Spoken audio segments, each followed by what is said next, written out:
இது மகிமை நேரம். கர்த்தராகிய இயேசு கிறிஸ்துவின் நாமத்தினாலே மகிமை டிவி நேயர்கள் அனைவருக்கும் என் அன்பான காலை வணக்கத்தை தெரிவித்துக் கொள்கிறேன். இந்த மகிமை நேரம் நிகழ்ச்சி மூலமாக மீண்டும் உங்களை சந்திக்கிறதிலே மிகுந்த மகிழ்ச்சி அடைகிறேன். நாம் தொடர்ச்சியாக நம்மை பிரகாசிப்பிக்கிற தேவனை நாம் தியானித்து கொண்டு இருக்கிறோம். இந்த நாளிலும் ஏசாயா 60வது அதிகாரம் முதல் வசனத்தின்படி, எழும்பி பிரகாசி, உன் ஒளி வந்தது, கர்த்தருடைய மகிமை உன் மேல் உதித்தது என்று சொல்லி, இந்த மகிமை, கர்த்தருடைய மகிமை நம்ம மேல் வரும் பொழுது நாம் பிரகாசிக்கிறவர்களாக இருக்கிறோம். நாம் எழும்பி பிரகாசிக்க வேண்டும் என்று சொல்லி கர்த்தருடைய வார்த்தை நமக்கு கற்றுக் கொடுக்கிறது. கர்த்தருடைய வார்த்தை இந்த அறிவை நமக்கு தருகிறது. எழும்பி பிரகாசி, உன் ஒளி வந்தது, கர்த்தருடைய மகிமை உன்மேல் உதித்தது. அப்படியானால் கர்த்தருடைய மகிமை நம்மேல் வரும் பொழுது நாம் எழும்பி பிரகாசிக்க வேண்டும். கர்த்தர் நம்மை பிரகாசிக்க செய்கிற தேவனாய் இருக்கிறார். அவர் எவ்விதத்திலெல்லாம் பிரகாசிக்க செய்கிறார் என்று நாம் தியானிக்கும் பொழுது, இந்த நாளிலும் நம்மை அறிவிலே பிரகாசிக்க செய்கிறார் என்று சொல்லி நாம் பார்க்க முடியும். அறிவு ஒரு மனிதனுக்கு எவ்வளவு அவசியமாக இருக்கிறது. அறிவில்லாத மனிதர்களை நாம் பார்க்கும் பொழுது வருத்தப்படக்கூடிய சூழ்நிலையில் அவர்கள் இருப்பார்கள்.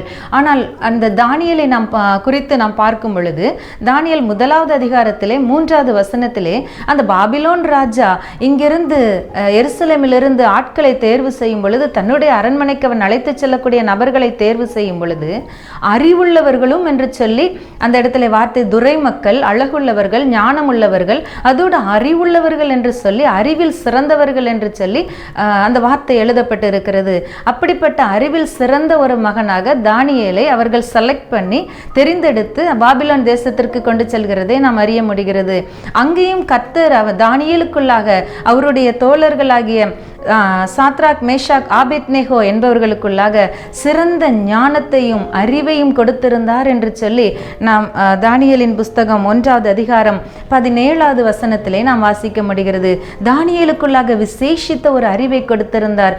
ராஜா கண்ட கனவையும் சொல்லி அதற்குரிய அந்த சொப்பனத்திற்குரிய அர்த்தத்தையும் சொல்லக்கூடிய அளவுக்கு தேவ ஞானம், தேவ அறிவு தானியேலுக்குள்ளாக மிகுதியாக இருந்தது என்று சொல்லி நாம் பார்க்க முடிகிறது.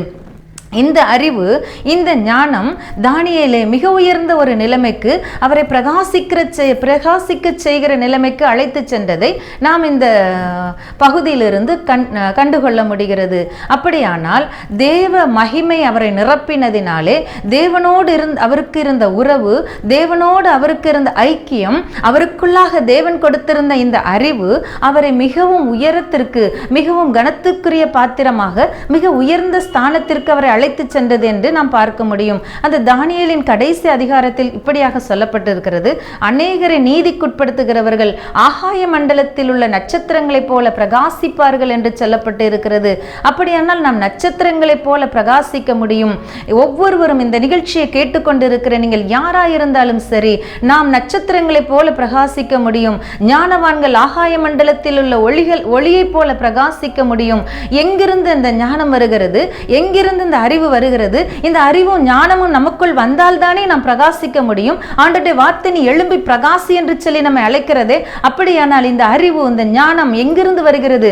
1 கொரிந்தியர் 1ஆம் அதிகாரம் கடைசி வசனத்திலே நாம் பார்க்க முடியும், அவரே தேவனால் நமக்கு ஞானமும் அறிவும் பரிசுத்தமும் மீட்பும் ஆனார் என்று சொல்லி இது இயேசு கிறிஸ்துவை குறித்து சொல்லப்படுகிறதை நாம் பார்க்க முடியும். இயேசு கிறிஸ்து நம்முடைய உள்ளத்திலே வரும் பொழுது அவருக்குள் இருக்கிற அந்த ஞானம், அவருடைய ஞானம் அனந்த ஞானம், அவருடைய அறிவு நாம் விளக்க முடியாத அளவு, அறிவுக்கு எட்டாத, நம்முடைய அறிவுக்கு எட்டாத அளவு மிகவும் ஆச்சரியமானது. அவர் நமக்குள்ளாக வரும் பொழுது அவருடைய ஞானம், அவருடைய அறிவு நமக்குள்ளாக வந்து விடுகிறது. இந்த அறிவு நமக்குள்ள வரும் பொழுது நாம் இந்த உலகத்திலே பிரகாசிக்கிறவர்களாய் மாறிவிடுகிறோம். எத்தனை உயர்ந்த அறிஞர்கள், பிரகாசிக்கிறவர்கள், அதாவது உயர்ந்த நிலைமையிலே அறிவில சிறந்தவர்களை நாம் பார்க்கும் பொழுது அவர்களுக்குள்ள இருக்கிற தனித்தன்மை நாம் பார்க்க முடியும். அப்படியானால் சாதாரணமான உங்களையும் என்னையும் போன்றவர்களுக்குள்ளாக கர்த்தராகிய இயேசு உள்ளே வரும் பொழுது, நம்முடைய இருதயத்திற்குள்ளே வரும் பொழுது, அல்லது அவருடைய மகிமை நம்மை சந்திக்கும் பொழுது, அல்லது அவருடைய உறவு, அவரோடு உள்ள ஐக்கியத்திலே நாம் பலப்படும் பொழுது இந்த அறிவு நமக்குள்ளாக இருந்து வெளிப்படுகிறது. அவருடைய அறிவு, அவருக்குள்ள இருந்த ஞானம் நமக்குள்ளாக இருந்து வெளிப்படுகிறது. அவருக்குள் ஞானம், அறிவு என்பவைகளாகிய பொக்கிஷங்கள் எல்லாம் அடங்கி இருக்கிறது என்று சொல்லி இந்த அறிவை குறித்து அது ஒரு விலையேற பெற்ற விலையேறப்பெற்ற பொக்கிஷம் என்று சொல்லி கர்த்தருடைய வார்த்தை நமக்கு கற்றுத்தருகிறது. அப்படியானால் நாம் இந்த பொக்கிஷத்தை பெற்றுக்கொள்ள முடியும். பரிசுத்த ஆவியானவராக அவர் மண்பாண்டமாகி இந்த சரீரத்திலே விலையேறப்பெற்ற பொக்கிஷமாக அவர் வந்து தங்கிவிடுகிறார். அந்த ஆவியானவர் நமக்குள்ள வந்து தங்கிவிடுகிறது. எவ்வளவு ஒரு விலையேறப்பெற்ற பொக்கிஷம்! இந்த பொக்கிஷம் நமக்குள்ள இருக்கும் பொழுது நம்மை மிகவும் உயர்ந்த ஸ்தானத்திற்கு அது கொண்டு செல்கிறது. ஆகவே நாம் அறிவிலே பிரகாசிக்கிறவர்களாக காணப்பட முடியும். இன்னைக்கு படித்துக் கொண்டு இருக்கிற என் அன்பு சகோதரனை சகோதரியை, நீ எந்த இடத்துல எந்த கல்லூரியில படிக்கிறவனா இருந்தாலும், இல்லை நீ ஒரு பள்ளி மாணவனா இருந்தாலும் மாணவியா இருந்தாலும், நீங்கள் கற்றுக்கொள்கிற யாரா இருந்தாலும், ஒருவேளை வேதத்தை கற்றுக்கொள்கிறவர்களா இருந்தாலும், தேவனோடு உள்ள ஐக்கியம், தேவனோடு உள்ள உறவு, இந்த தேவனோடு அந்த உறவில நீங்கள் வளரும் பொழுது, இணைந்து கொள்ளும் பொழுது, அந்த மகிமை, அந்த கர்த்தருக்குள்ள இருக்கிற அந்த மகிமை உங்களுக்குள்ளாக கடந்து வந்து உங்களுக்குள்ளாக அறிவை நிரப்புகிறது. நீங்கள் சிறந்தவர்களாக, பெயர் பெற்றவர்களாக, புகழ் பெற்றவர்களாக, உயர்ந்த ஸ்தானத்திற்கு வந்து எட்டுகிறவர்களாக இந்த மகிமையின் அறிவு, அந்த அறிவாகிய ஒளி உங்களுக்குள்ளே, இயேசுவாகிய அந்த மகிமையின் அறிவாகிய ஒளி உங்களுக்குள்ளே தங்கும் பொழுது நீங்கள் இப்படிப்பட்டவர்களாக மாற முடியும். இப்படிப்பட்ட ஒரு உயர்ந்த நிலைக்கு நீங்கள் வர முடியும். தானியேலுக்குள்ள இருந்த அந்த அறிவு, தானியேலுக்குள்ள அவருக்கு அந்த அறிவு எங்கிருந்து வந்தது? கர்த்தரோடு உள்ள ஐக்கியம். அவர் ஆராதிக்கிறவராய் இருந்தார். எப்பேற்பட்ட சூழ்நிலையா இருந்தாலும் அவர் கர்த்தரை விட்டு விடவில்லை. எப்பேற்பட்ட சூழ்நிலையும் அவர் கர்த்தரை விட்டு பின்வாங்கி விடவில்லை. கர்த்தரை விட்டு எந்த சூழ்நிலையும் அவரை பிரித்து விடவில்லை.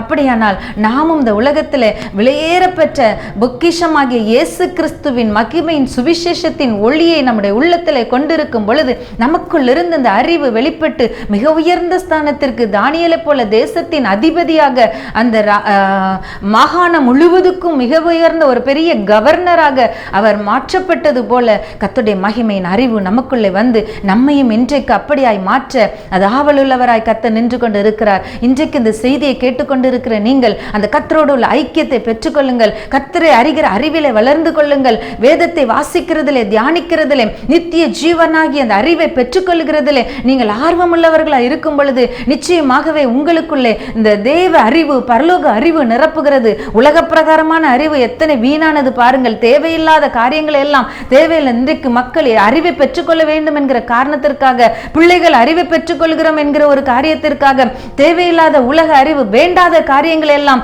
அதையெல்லாம் கற்றுக்கொள்ளக்கூடிய ஒரு ஆர்வத்தை பெற்று விடுகிறார்கள். ஆனால் தேவனோடு நீங்கள் ஐக்கியப்பட்டவர்களா இருக்குமானால், தேவ மகிமை உங்களுக்குள்ள இருக்குமானால், நீங்கள் மெய்யான ஜீவ ஒளியை பெற்றிருக்குமானால், நீங்கள் மெய்யாகவே பிரகாசிக்கிறவர்களா இருப்பீர்கள். உயர்ந்த நிலைக்கு வருகிறவர்களாக இருப்பீர்கள். நீங்கள் உலக ஞானத்தினால் கெட்டு போக மாட்டீர்கள். உலக அறிவு பைத்தியம், அது பைத்தியம் என்று எழுதப்பட்டு இருக்கிறது.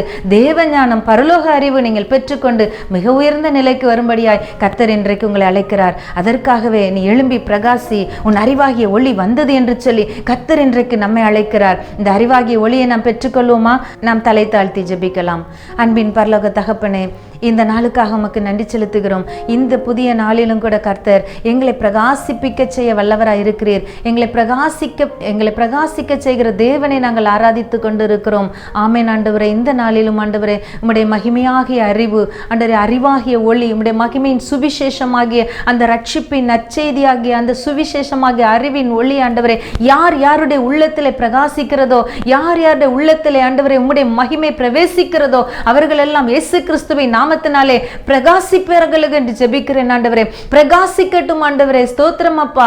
ஆண்டவரே அவர்கள் படிப்பிலே பிரகாசிக்கட்டும், வேலை ஸ்தலத்திலே பிரகாசிக்கட்டும் ஆண்டவரே, உத்தியோகத்திலே பிரகாசிக்கட்டும், தொழில் துறையிலே பிரகாசிக்கட்டும் ஆண்டவரே. அவர்கள் எந்த நிலைமையில் இருந்தாலும் கூட கர்த்தாவே உங்க அறிவை நீங்க கொடுங்கப்பா. உங்க அறிவு அவர்களுக்குள்ள இறங்கட்டும் ஆண்டவரே. உங்க ஐக்கியத்தினால நீங்க பலப்படுத்துங்க, இடை கட்டுங்க ஆண்டவரே. உங்க அறிவு அவர்களுக்குள்ள வரும் பொழுது அவர்கள் பிரகாசிக்க முடியும். தானியேலை போல சமர்த்தர்களா இருக்கட்டும். எங்க பிள்ளைங்க தானியேலை போல சமர்த்தர்களா இருக்கட்டும் ஆண்டவரே. அப்பா தானியேலை போல உம்மை அண்டி பிடித்துக் கொள்ளட்டும் ஆண்டவரே. உம்மை பற்றி கொள்ளட்டும் ஆண்டவரே. எந்த சூழ்நிலையும் பின்வாங்காமல் கர்த்தரை பற்றி கொள்ளுகிறவர்களாக, அந்த அந்த கர்த்தராகிய இயேசுவினால் வருகிற அந்த மகிமையினாலே நிரப்பப்பட்டவர்களாக இந்த உலகத்திலே ஞானத்தையும் கனத்தையும் பெற்று பிரகாசிக்க உதவி செய்வீராக ஆண்டவரே. உம்மை துதிக்கிறோம், ஸ்தோத்திரிக்கிறோம். நான் அறிவிலே குறைந்தவன் என்று சொல்லி யார் யார் துக்கப்படுகிறார்களோ அவர்களுக்கு இப்பொழுதும் ஆண்டவரே உம்முடைய மகிமையை நீ பிரகாசிக்க செய்வீராக. அறிவு ஆண்டவரே அவர்களுக்குள்ள பெருகட்டும் ஆண்டவரே. ஸ்தோத்திரம் அப்பா. அவர்களும் சாதிக்கிறவர்களாக, உமக்கென்று சாதனைகளை செய்கிறவர்களாக வாழட்டும், வளரட்டும் என்று ஜெபிக்கிறோம் அப்பா. நன்றி ஆண்டவரே. எல்லா துதியும் கனமும் மகிமையும் உமக்கு எடுக்கிறோம். இயேசுவின் நாமத்தில் ஜெபிக்கிறோம் நல்ல பிதாவே, ஆமென்.